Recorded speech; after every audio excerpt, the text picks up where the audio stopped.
Break के बाद आप सभी का स्वागत। और इस बीच बात करेंगे, नेतन्याहू कुछ बहुत बड़ा करने वाले हैं और इस बीच एक बड़ी खबर निकलकर सामने आ रही है। जंग के बीच इजरायली पीएम का बयान सामने आया है। ईरान नागरिकों को निशाना बना रहा है। हमारा टारगेट ईरानी शासन के ठिकाने है। इजराइल ने जनता को नुकसान नहीं पहुंचाया, ये नेतन्याहू का बयान निकलकर सामने आया। ये बड़ी खबर निकलकर सामने आ रही है और नेतन्याहू ने कहा कि ईरान आम जनता को नुकसान पहुंचा रहा है। अमेरिका और इजराइल ने ईरान पर अटैक किया। इस हमले में ईरान के supreme leader Ayatollah Ali Khamenei के मारे जाने की खबर सामने आई और सेना के कई ठिकाने तबाह हो चुके हैं। लेकिन तेहरान के पास मिसाइल्स और ड्रोन का भंडार अभी भी बाकी है। यही वजह है कि ईरान की तरफ से इजराइल और अरब देशों में स्थित अमेरिकी ठिकानों पर मिसाइल और ड्रोन अटैक किया जा रहा है। अब इजरायली पीएम नेतन्याहू ने आरोप लगाते हुए कहा कि ईरानी सेना इजराइल के लोगों को निशाना बना रही है, जबकि इजराइल जो है वो आम आदमी को निशाना नहीं बना रहा। सैन्य कार्रवाई का लक्ष्य केवल ईरानी शासन के ठिकाने है, न कि आम आदमी जो है वो है। उन्होंने कहा है कि इजराइल जो है पूरी कोशिश कर रहा है कि ईरान की जनता को किसी भी तरह का नुकसान न पहुंचे। उनके मुताबिक इजराइल खुद को ईरान के लोगों का सहयोगी मानता है और उनकी सांस्कृति, संप्रभुता तथा विरासत का सम्मान करता है। ये समझिए ये स्थितियां इस वक्त बनी नजर आ रही हैं और किस तरीके से यहाँ पर जो है इजराइल का एक बड़ा बयान निकलकर सामने आया। नेतन्याहू का ये बड़ा बयान सामने आया जिसमें नेतन्याहू ये कह रहे हैं कि ईरान जो है वो आम नागरिकों को निशाना बना रहा है। ईरान के द्वारा आम आदमी को टारगेट किया जा रहा है। ये बड़ी खबर जो फिलहाल सामने आ रही है, आम नागरिकों को टारगेट करने की बात जहां पर ईरान के द्वारा इजराइल के द्वारा कही जा रही है।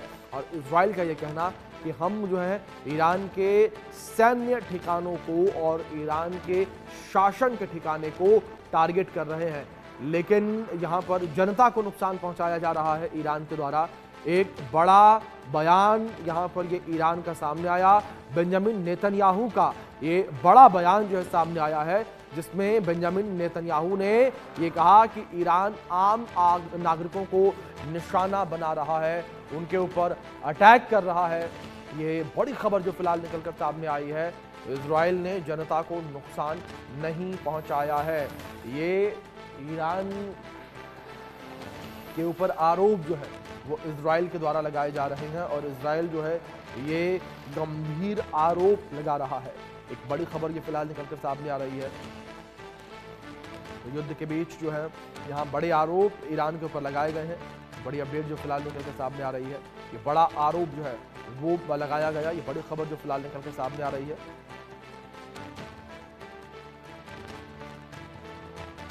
ये बड़ी अपडेट है और ये लगातार हमले जो है वो देखने को मिल रहे हैं। इन हमलों को लेकर बात करें तो लगातार जो है इजराइल ये कहता नजर आ रहा है कि ईरान जो है वो आम नागरिकों को निशाना बना रहा है। इसी विषय पर हमारे साथ बातचीत करने के लिए defence expert TP Tyagi ji जुड़ गए हैं। टीपी त्यागी जी, बहुत स्वागत सर आपका। Sir good morning. और सवाल सर मेरा यहाँ पर यही है कि जिस तरीके से इजराइल के द्वारा ये दावे जो है किए जा रहे हैं कि ईरान आम नागरिकों को निशाना बना रहा है, लेकिन क्या अमेरिका और इजराइल को तब कानून याद नहीं आया जब उसने ईरान के ऊपर हमला कर दिया? क्योंकि ईरान के अंदर जो कुछ भी हो रहा था, अगर प्रोटेस्ट को लेकर बात करें या दूसरे अगर हम नियमों को लेकर बात करें, तो वो उनका देश का आंतरिक मामला था। क्या उनके देश के आंतरिक मामले में इस तरीके से दखल देना अमेरिका और इजराइल के लिए भी ठीक था? जय हिंद अभिषेक जी, आपने बहुत अच्छा सवाल पूछा है। पहले आपके सवाल के पहले हिस्से का आंसर देता हूं कि जी इजराइल जो कह रहा है वो टेक्निकली करेक्ट है। जी यानी कि ईरान इजराइल के सिविलियंस को टारगेट कर रहा है। अब उसने इजराइल के ऊपर करीब अब तक 300 से ज्यादा मिसाइलें दागी हैं। उनमें से करीब आधी मिसाइलें वो है जिसमें क्लस्टर वारहेड है। क्लस्टर वारहेड का मतलब उसमें छोटे छोटे बॉम्ब है जिनमें करीब करीब 1 केजी के करीब एक्सप्लोसिव होता है। और वो बम में अलग अलग डिले मैकेनिज्म भी हो सकते हैं, वो एक साथ भी फट सकते हैं और कुछ समय पश्चात भी पड़ सकते हैं, यानी कि डिलेड डेटोनेशन भी हो सकता है। अब आप कल्पना कीजिए कि ईरान से एक मिसाइल इसराइल की तरफ चली। इसराइल ने उस मिसाइल को रोकने के लिए अपने इंटरसेप्शन मिसाइल का इस्तेमाल किया। अगर वो इंटरसेप्शन मिसाइल का ना भी इस्तेमाल करते तो क्या होता कि जो क्लस्टर बम वाली मिसाइल है वो हवा में फट जाती है। उसको इसी तरह से प्रोग्राम किया गया है। जब वो फट जाती है तो उसके जो वो छोटे छोटे बम है वो नीचे गिरते हैं, और वो करीब 10 स्क्वायर किलोमीटर एरिया, यानी कि 3 किलोमीटर बाई 3 किलोमीटर समझ लीजिए कि एरिया में अलग अलग जगह पर गिरते हैं। ऐसा तो है नहीं कि 10 स्क्वायर किलोमीटर में केवल फौजी ठिकाने होंगे, तो वहां पे सिविलियंस भी हैं। सिविलियंस को भी टारगेट होता है, और इसराइल का डबल नुकसान होता है। यानी कि इसराइल की इंटरसेप्शन मिसाइल से ईरान की आने वाली मिसाइल डैमेज होगी, डिफ्लेक्ट होगी। अगर ना भी दागी होती ये इसराइल ने मिसाइल, तो भी ये बम फट नहीं थे। तो यानी कि उसकी मिसाइल भी गई और उसने नुकसान भी सहा।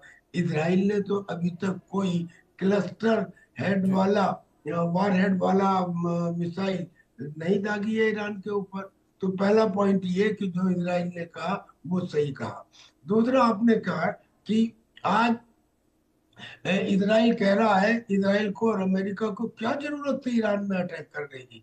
अब यही मैं कहना चाहता हूँ, मिडिल ईस्ट में बताइए जी कौन सा ऐसा देश है जो जिसे ऑक्टोपस कहा जाए, जिसकी बहुत सारी जी आतंकी प्रॉक्सीज हो। हिजबुल्लाह, हमास, हूती, कतैब हिजबुल्लाह, अल बदर, और जाने कितनी ये जो भुजाएं हैं, ये जो आतंकी गुट है, क्या ये नेशन है? लेकिन क्या ये दूसरे नेशंस की सॉवरेनिटी को खराब नहीं कर रहे? क्या हुती ने यमन में, हिजबुल्लाह ने लेबनान में, और हमास ने गाजा में, क्या इन्होंने वहां की सरकारों को अपदस्थ नहीं किया या उनके खिलाफ वार नहीं छेड़ा? तो ये नहीं कह सकते कि ईरान दूध का धुला है। और ईरान और इसराइल को ये इसलिए करना पड़ा जी क्योंकि इनकी तो पॉलिसी है, लेकिन इसराइल के तो अस्तित्व का सवाल है। अस्तित्व का जी सवाल है, इसीलिए तो वो कहता है कि ईरान एटॉमिक बम ना बनाए। क्योंकि ईरान ने ये कहा हुआ है कि यहूदियों को जीने का हक ही नहीं है, और इसराइल को तो पूरी तरह से मिडिल ईस्ट में एनिहिलेट कर देना चाहिए, भाप के साथ उड़ा देना चाहिए। अब अगर मान लीजिए उसने एटम बम बनाया और जी उसने इसराइल के ऊपर डाल दिया। इसराइल छोटा सा देश है, उसके पास सेकंड स्ट्राइक कैपेबिलिटी ही नहीं बचेगी। यानी कि वो उसमें फिर एक्शन ही नहीं ले पाएगा, एक दफे में ही तबाह हो जाएगा। उसके अस्तित्व का सवाल है, वो अपने अस्तित्व के लिए लड़ाई ना लड़े क्या? जी जी। बिल्कुल सर, जिस तरीके से आपने जिक्र किया, स्थितियां बड़ी विपरीत बनती नजर आ रही हैं। हर कोई अपनी तरफ से यहां पर नियमों का हवाला देता नजर आ रहा है, लेकिन नियम को फॉलो करता हुआ कोई भी नजर नहीं आ रहा। यह बड़ी दुविधा वाली बात है। इस बीच हमारे साथ विदेश मामलों की जानकार मल्लिका पांडे जी भी जुड़ गई हैं। मल्लिका जी, बहुत स्वागत आपका भी इंडिया न्यूज पर।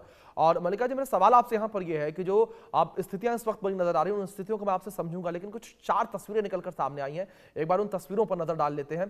किस तरीके से तेहरान में भारी तबाही देखने को मिल रही है। ईरान के 16 जहाज नष्ट करने का दावा अमेरिका ने किया। यरूशलेम पर अटैक हुआ। ब्रिटेन के भी जंग में शामिल होने की चर्चा होती नजर आ रही है। फ्रांस के भी शामिल होने की बातें सामने आ रही हैं। रूस, चीन दूसरी ओर, किम जोंग उन का बयान जिस तरीके से निकलकर सामने आया, यह भी साफ तौर पर आहट है वर्ल्ड वॉर 3 की। दोनों खास मेहमान लगातार मेरे साथ बने हुए हैं। रुक करूंगा मल्लिका जी का मैं। मल्लिका जी, दूसरी ओर जिस तरीके से हम बात कर रहे हैं, यहां पर जो हमले होते नजर आ रहे हैं, जो स्थितियां इस वक्त बनती नजर आ रही हैं, इन स्थितियों के बीच क्या आपको लगता है कि कहीं भी कहीं तरीके से जो डिप्लोमेसी के जरिए इस युद्ध को अब रोका जा सकता है, या केवल और केवल इस युद्ध का अंत जो है वो अब किसी एक देश का खात्मा है?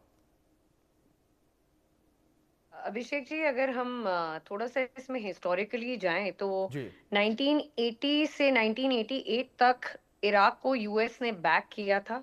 काफी एक लंबे समय एक युद्ध खींचा था, जिसमें ईरान पर अटैक हुए थे, केमिकल वेपन से अटैक हुए थे। वो भी लगभग लगभग 10 साल लग गए थे पूरा उसका खत्म होने में, सब कुछ ईरान को ठीक करने में, बट जी। तब भी इस्लामिक रिजीम नहीं हटा था। वो डटकर खड़ा था। मैं बार बार आपके साथ भी हमारे बहुत बार डिस्कशन हुआ है कि ईरान के लिए सर्वाइवल की लड़ाई है। जितना लंबा ये युद्ध खींचेगा उतनी बड़ी विजय होगी इस्लामिक रिजीम की, आईआरजीसी की, इन सब की बहुत बड़ी विजय होगी, क्योंकि इनके लिए अब खोने के लिए कुछ है नहीं। इन्होंने अपना सुप्रीम लीडर खो चुका है। बिल्कुल। इनके 30 डिपोज ऑयल फील्ड्स में ऑलरेडी इसराइल अटैक कर चुका है। संडे को काफी इनकी इकोनॉमी पहले से ही लो थी। अब रियाल हम देख रहे हैं और गिरते जा रहे हैं, बट इसका आफ्टर इफेक्ट जो है अभिषेक जी, वो हमारी और आम आदमी की अब जेबों में पड़ने लग गया है। ना केवल हमारी जेबों में, बल्कि अब ये क्राइसिस हमारी किचन तक पहुंच गया है। क्योंकि मैं एक एनर्जी हिस्टोरियन का बीच में पढ़ रही थी कि सबसे मेजर ऑयल और एनर्जी सप्लाई चेन में शॉक रहा है आज तक के हिस्ट्री में। मतलब उन्होंने, जिसमें वो बता रहे थे कि 5 ऑयल शॉक्स रहे हैं जी। 1978 से 2022 तक, जिसमें रशिया यूक्रेन का भी रहा है। हमने ईरान इराक वॉर का भी देखा है। उसमें इस्लामिक रेवोल्यूशन के टाइम में भी काफी ये सब चेंजेस आए थे। बट हम देख रहे हैं कि 20 मिलियन बैरल पर डे का अब हमें लॉस होने की स्थिति में हम आ गए हैं। हमने कहीं ना कहीं देखा है कि जो $65 पर बैरल पे एक वॉर से पहले था, अब कल हमने देखा कि वो $100 से ऊपर पहुंच गया है कहीं ना कहीं पर बैरल। तो ये महंगाई अब आम आदमी की जेब तक पहुंच गई है। तो अब अभिषेक जी, ये स्थिति है कि ये स्पिल ओवर इफेक्ट, जैसे कि आपने बोला पहले भी अपनी हेडलाइन में बताया कि ये फ्रांस, यूएस, इसके आफ्टर इफेक्ट बहुत ज्यादा होने वाले हैं। सप्लाई जी। चेन पूरी तरीके से डिसरप्ट हो चुकी है। अगर ये युद्ध खत्म भी हो जाता है तो इसको सब चीज नॉर्मलाइज करने में भी, जो सप्लाई चेन नॉर्मलाइज करने में भी बहुत टाइम लगने वाला है अभिषेक जी। जी। बिल्कुल, ज़ाहिर तौर पर मल्लिका जी, आपने बिल्कुल ठीक कहा कि चीज़ें जो हैं वापस से स्थिर करने में एक लंबा समय जो है वो जाएगा। दूसरी ओर टीपी त्यागी जी, मैं आपका रुख करूंगा। टीपी त्यागी जी, अगर यहाँ पर हमले को लेकर बात करें तो जिस तरीके से अमेरिका ने इजराइल का साथ देकर ये अटैक कर दिया, लेकिन अब जिस तरीके से किम जोंग उन का ये बयान निकलकर सामने आया और किम जोंग उन ने साफ तौर पर जो है इस हमले का विरोध किया और क्लियरली कहा कि ईरान के ऊपर हमला करना बेहद ही गलत है। क्या त्यागी जी, आपको लगता है कि किम जोंग उन इस लड़ाई में शामिल हो सकते हैं, यानी कि नॉर्थ कोरिया इस लड़ाई में शामिल हो सकता है? हाँ, किम जोंग उन जरूर शामिल हो सकते थे जी। अगर अमेरिका ने ईरान के अंदर ग्राउंड ऑपरेशन शुरू किए होते। रशिया के साथ उन्होंने अपने 10-10 हजार सैनिक 2 बार जी। भेजे जी। यूक्रेन के खिलाफ लड़ने के लिए। लेकिन उसके अलावा जो नॉर्थ कोरिया की मिसाइल्स हैं उनकी ईरान को आवश्यकता नहीं है, ईरान के पास ऑलरेडी है। तो लिहाजा मैं ये एक मॉरल सपोर्ट है, लेकिन ये दो चीजें बताती है। पहली बात तो ये है कि नॉर्थ कोरिया के तानाशाह किम जोंग उन इस समय डरे हुए हैं। उनको ये डर लग रहा है कि कहीं अमेरिका वेनेजुला जैसा ऑपरेशन नॉर्थ कोरिया में ना चला दे। अगर वो नॉर्थ कोरिया में चलाता है, क्योंकि आफ्टर ऑल जी। नॉर्थ कोरिया चाहे जितना शोर जी। मचा ले कि मेरी जो हासोंग मिसाइल है उनकी रेंज में अमेरिका तक है, वो तो सभी लोग कहते हैं, शोर मचाते हैं, लेकिन एक तो उसे इस बात का डर है बिल्कुल, कि और त्यागी कहीं। जी, अगर ऐसी परिस्थितियां बनती और अगर किम जोंग उन इस लड़ाई में शामिल होते तो साफ तौर पर कह सकते हैं कि जो वर्ल्ड वॉर 3 है उसका होना लगभग तय ही था। मैं आप दोनों से रिक्वेस्ट करूंगा कि प्लीज आप दोनों मेरे साथ बने रहें। एक बड़ी खबर निकलकर सामने आ रही है, उसका रुख कर लेते हैं। ईरान युद्ध के लिए इजराइल ने रक्षा बजट अपना बढ़ा दिया है और इजराइल ने अपने रक्षा बजट में $13 अरब का इजाफा किया है। और ये बड़ी खबर जो फिलहाल सामने आ रही है, $10 बिलियन सैन्य जरूरतों के लिए आरक्षित किए गए हैं। गाजा युद्ध की तुलना में 115% अधिक बजट किया है। अमेरिका और इजराइल के पास दुनिया की सबसे आधुनिक सैन्य तकनीक है, लेकिन इन हथियारों की लागत बेहद ही अधिक है।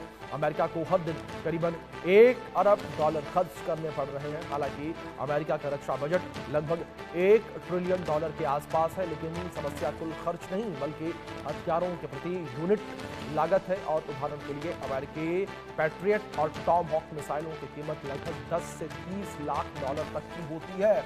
और इससे आप समझ सकते हैं कि किस तरीके से अमेरिका के ऊपर भी एक बड़ा आर्थिक बोझ जो है वो पड़ता हुआ नजर आ रहा है। मल्लिका पांडे जी का रुख करूंगा मैं।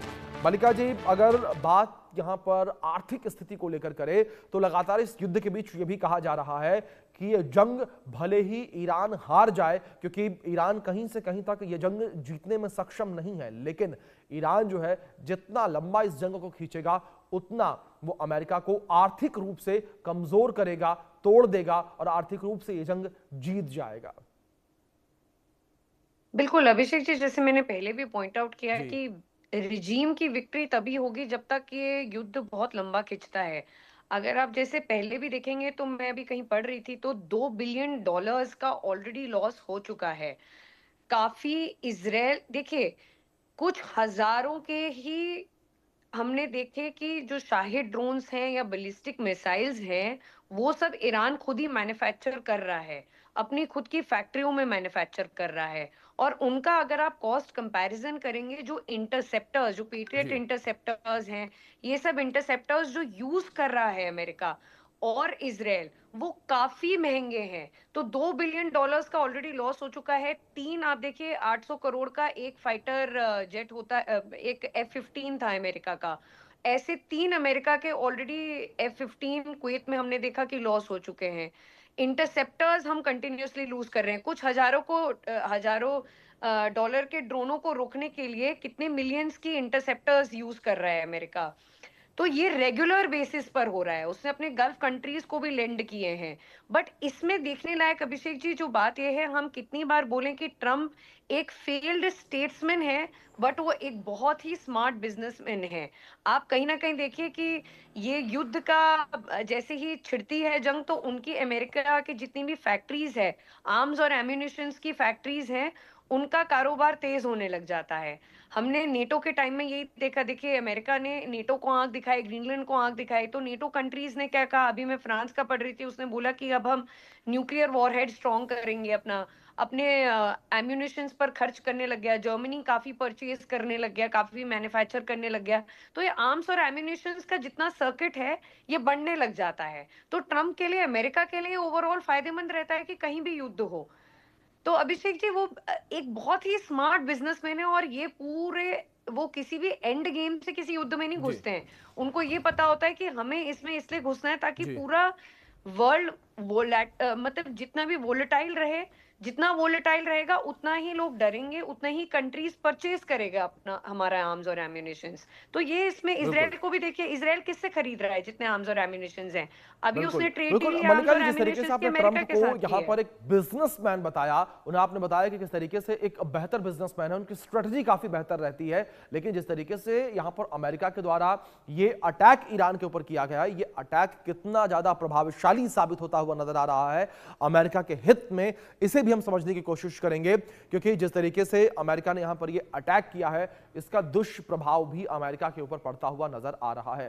कर्नल टीपी त्यागी जी, मैं आपका रुख करूंगा। क्या टीपी त्यागी जी, आपको लगता है कि अमेरिका ने जिस तरीके से एक बड़ा अटैक किया, और दूसरी ओर ट्रंप को जिस तरीके से एक बड़ा बिजनेसमैन कहा जाता है कि हर एक चीज के पीछे की चीजों को सोचते हैं, लेकिन क्या त्यागी जी आपको लगता है कि एक बड़ा ये मूव था ईरान के ऊपर हमला करना, क्योंकि जो लॉस है वो अमेरिका को भी बहुत ज्यादा हो रहा है, और कई जानकारों का त्यागी जी यहां पर यह भी कहना है कि ईरान के पास खोने के लिए कुछ ज्यादा नहीं है, लेकिन अमेरिका के पास बहुत कुछ है खोने के लिए।